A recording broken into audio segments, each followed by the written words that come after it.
Hello बच्चों, कैसे हैं आप सभी।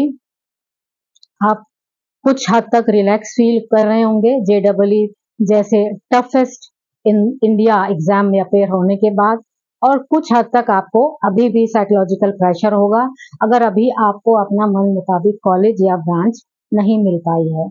और शायद आप इस साइकोलॉजिकल प्रेशर में आकर ये सोच रहे होंगे कि एक बार फिर से मैं जेडबलई में नेक्स्ट ईयर अपेयर हो जाता हूँ या हो जाती हूँ, जिससे एक बेटर रैंक मिल जाए और मुझे अच्छा कॉलेज और अच्छी ब्रांच मिल सके।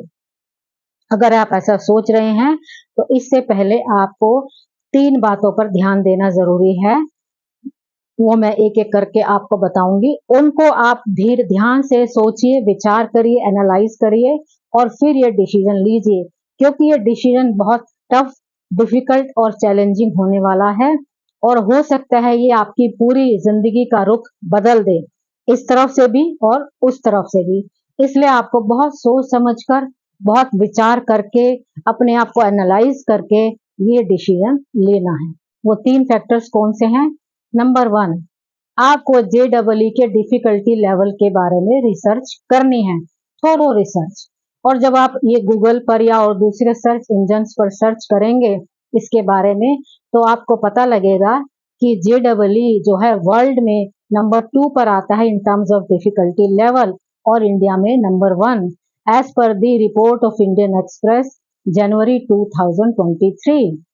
शिक्षा.com के द्वारा भी ये कहा गया है कि इंडिया वर्ल्ड में इसके 10 में से 4 मोस्ट डिफिकल्ट टेस्ट को कंडक्ट करता है और जेडबलई उनमें से एक है। और अगेन ये नंबर 2 पर आता है in terms of difficulty test level in world and at number 1 in India. तो अब इतने डिफिकल्ट टेस्ट में आपको दोबारा अपियर होना चाहिए, आपको अपना 1 साल इसके लिए सेक्रीफाइस करना चाहिए या नहीं, ये बहुत ही सोच विचार का विषय है।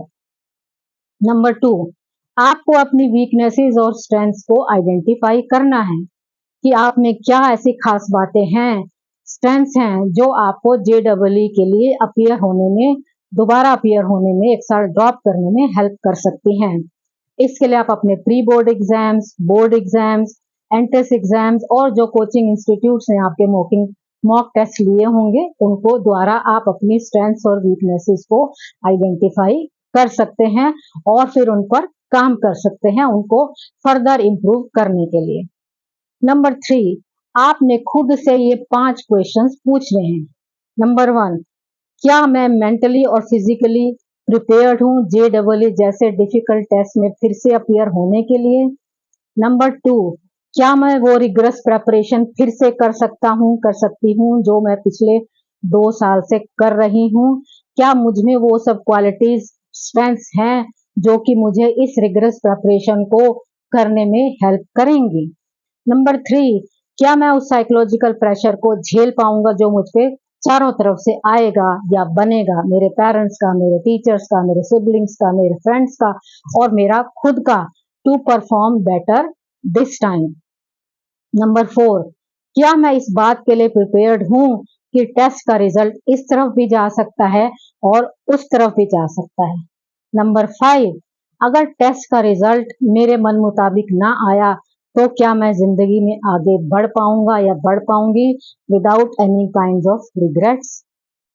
अगर इन सभी क्वेश्चंस का आंसर यस में है तो आप डेफिनेटली 1 ईयर ड्रॉप करके नेक्स्ट ईयर जेडबलई में अपियर हो सकते हैं। पर मेरा ये मानना है कि ये डिसीजन आपकी स्वयं की असेसमेंट पे बेस होना चाहिए ताकि आप इस डिसीजन को ले सकें, अच्छी तरह से निभा सकें, क्योंकि मैं मानती हूँ कि self assessment is the only की टू सक्सेस।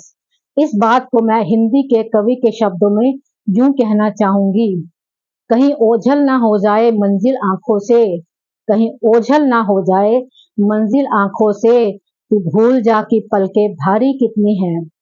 वो सपने बन जाते हैं दुश्मन, वो सपने बन जाते हैं दुश्मन जो पूरे नहीं होते, इसलिए इनसे तू वक्त रह के पहचान कर ले कि तेरी यारी कितनी है।